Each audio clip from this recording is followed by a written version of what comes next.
Hey, my friends, Chef Stifini here. And let me tell you, I've seen a lot of crazy things in my life. We're talking about things that would make you feel like you will faint and your stomach do backflips. But you know what?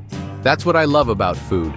It's a passport to the unknown, a chance to step outside your comfort zone and challenge your senses.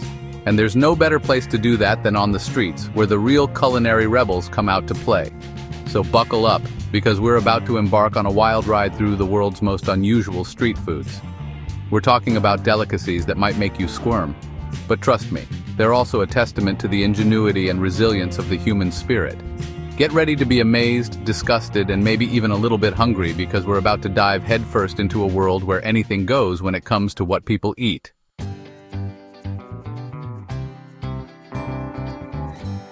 Our first stop takes us to the Philippines, a country known for its vibrant culture and, you guessed it, its adventurous eating habits. And when it comes to adventurous, it doesn't get much more intense than balut. Now, balut is not for the faint of heart. Imagine this, a fertilized duck egg incubated for about 2 to 3 weeks until the duck embryo inside is almost fully developed. Yeah, you heard that right. We're talking tiny bones, feathers, the works. It's a street food staple in the Philippines, often enjoyed as an afternoon snack or even a late-night treat. Vendors sell them from carts, steaming hot and ready to eat. You'll hear people slurping down the broth and crunching on the bones like it's nothing. But here's the thing about balut. It's more than just a bizarre food. It's deeply ingrained in Filipino culture, often seen as a symbol of fertility and good luck. It's something families bond over, a tradition passed down through generations. Now, I'll be honest, the first time I saw someone crack open a balut, I wasn't sure what to think.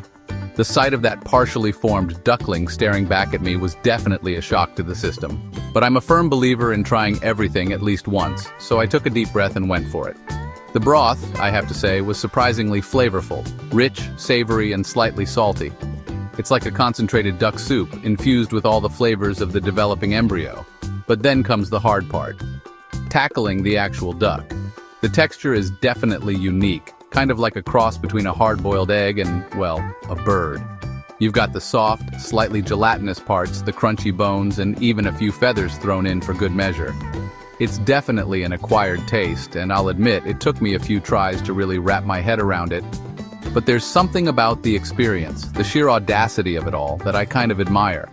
Balut is a perfect example of how food can challenge our perceptions and push us outside our comfort zones. It's a reminder that what one culture considers a delicacy, another might find utterly repulsive. But that's the beauty of it all, isn't it? Food has the power to connect us, to teach us about different cultures, and to open our minds to new experiences. So the next time you're feeling adventurous, I urge you, step outside your comfort zone and give something truly unique a try. You might just surprise yourself. Who knows, maybe you'll even develop a taste for fertilized duck eggs. Hey, stranger things have happened. Stay tuned, because our culinary adventure is just getting started.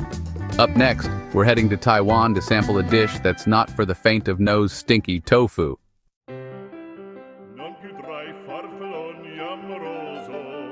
Alright, my friends, hold on to your hats, because we're about to enter a whole new realm of aroma. We're talking about a smell so potent, so powerful, that it can clear a room faster than you can say eau de toilette. That's right, we're diving headfirst into the world of stinky tofu. Now I know what you're thinking. Stifini, you want me to eat something that smells like old gym socks marinated in a dumpster fire? And you know what? You wouldn't be far off. Stinky tofu is infamous for its pungent odor, a smell that's been described as a cross between rotten cheese and sewage. But here's the thing, despite its, shall we say, challenging aroma, stinky tofu is incredibly popular in Taiwan. You'll find it everywhere, from bustling night markets to street food stalls tucked away in tiny alleys. The smell alone is enough to either entice you or send you running for the hills. But for those brave enough to venture a taste, stinky tofu offers a surprisingly delicious and complex flavor profile. So, what exactly is stinky tofu? And why on earth does it smell so, well, stinky? The answer, my friends, lies in the magic of fermentation. Stinky tofu is essentially tofu that's been fermented in a brine of vegetables, milk, and sometimes meat or seafood for days, weeks, or even months. This fermentation process is what gives stinky tofu its signature odor. As the tofu ferments, it produces bacteria and yeast that break down the proteins, creating a whole host of pungent compounds. The longer it ferments, the stronger the smell. But here's the thing. That fermentation process also creates a depth of flavor that's hard to resist. The tofu itself becomes incredibly soft and custard-like, with a slightly tangy, cheesy, and almost meaty flavor. It's often deep-fried until crispy on the outside, creating a delightful contrast of textures. And don't even get me started on the toppings. Stinky tofu is typically served with a variety of sauces and condiments, from spicy chili oil and tangy pickled vegetables to sweet and savory sauces. These toppings help to balance out the strong flavor of the tofu, creating a symphony of flavors that will tantalize your taste buds. Stinky tofu is one of those foods that you either love or hate. There's no in-between. Some people find the smell unbearable, while others can't get enough of its pungent aroma and unique flavor. But one thing's for sure, stinky tofu is an experience you won't soon forget. It's a testament to the power of fermentation, a reminder that sometimes the most delicious things come from the most unexpected places. So the next time you're feeling adventurous, I challenge you to step outside your comfort zone and give stinky tofu a try. You might just be surprised at how much you enjoy it, or you might just hold your breath and power through it for the sake of adventure. Either way, it's a story you can tell for years to come.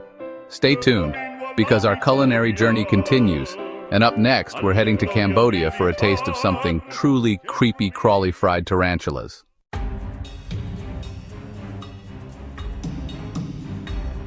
Alright friends, buckle up because we're about to dive into the world of edible arachnids. That's right, I said spiders.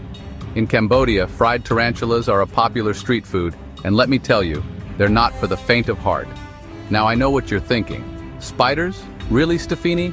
But trust me, there's a reason why this crunchy critter has been a staple in Cambodian cuisine for centuries. It's all about pushing boundaries and embracing the unexpected flavors the world has to offer. These spiders are typically prepared by first removing their fangs and venom sacs. Safety first, folks. Then they're seasoned with a blend of local spices, which often include garlic, chili, and salt, giving them a savory kick.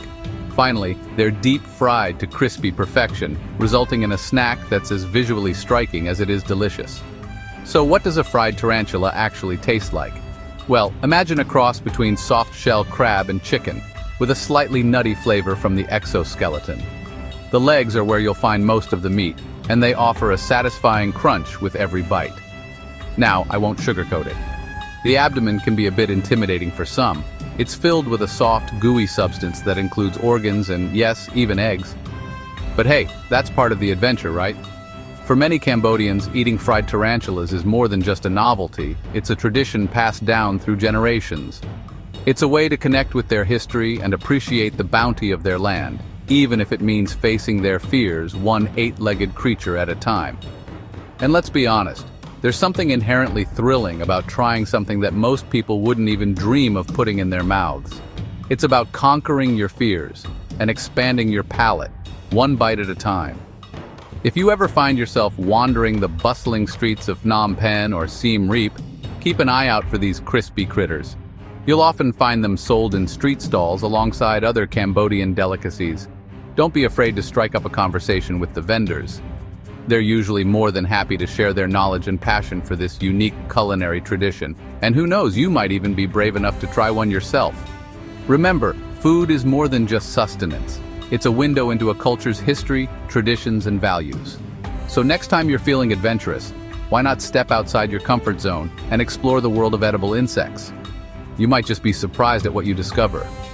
Until next time, keep your taste buds tingling and your minds open to the endless possibilities of global cuisine. This is Chef Stifini, reminding you to eat adventurously.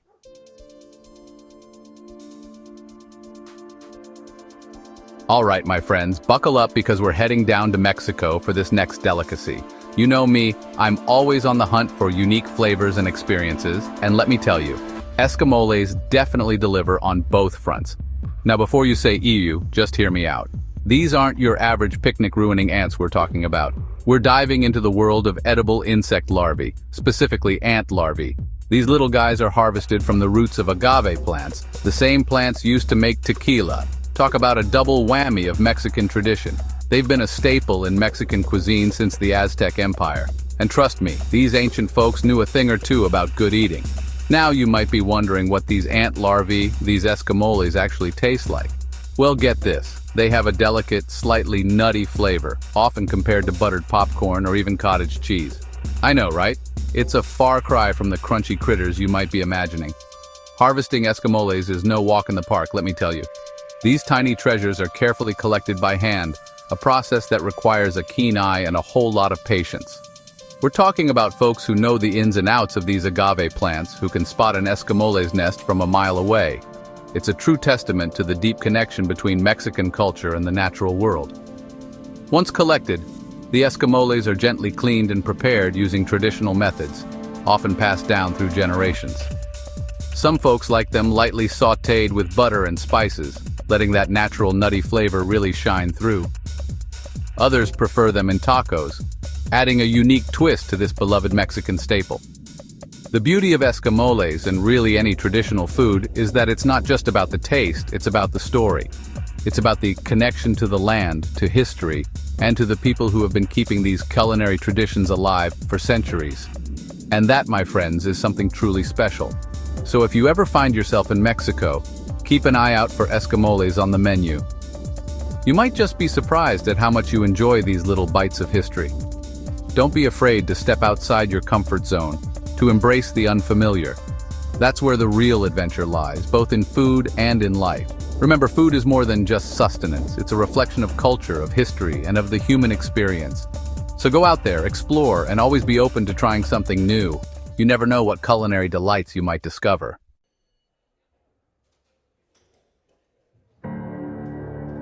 From the sunny shores of Mexico, we're taking a trip to the icy landscapes of Iceland, home to a dish that's not for the faint of heart.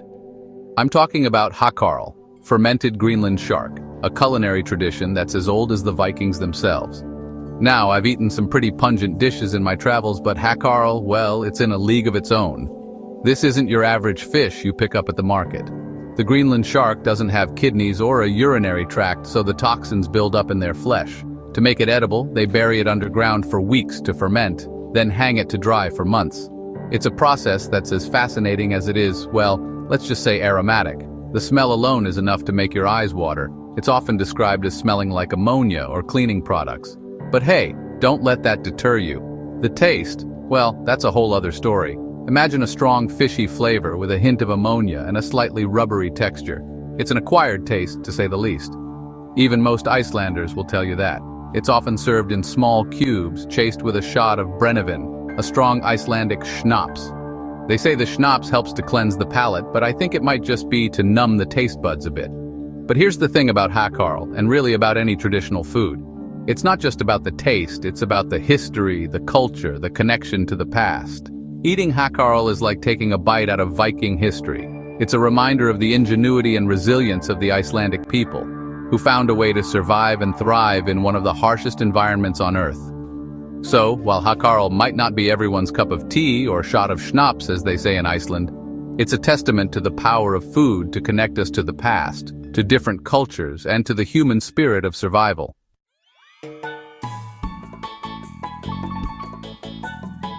Well, my friends, there you have it.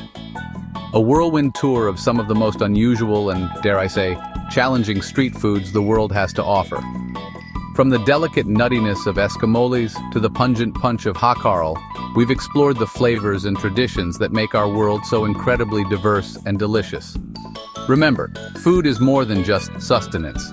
It's a window into different cultures, a reflection of history, and a celebration of the human experience. So next time you're feeling adventurous, I encourage you to step outside your comfort zone and try something new. You might just surprise yourself. Thanks for watching. For more amazing food and drinks tips and recipes, subscribe to our channel and click the bell icon so you never miss an update from us. Tell us about your thoughts in the comments section. Check out our other videos for more culinary inspiration. We love you. Until next time, keep cooking, stay adventurous. If you enjoyed this video, don't forget to like, comment, and subscribe for more amazing food adventures.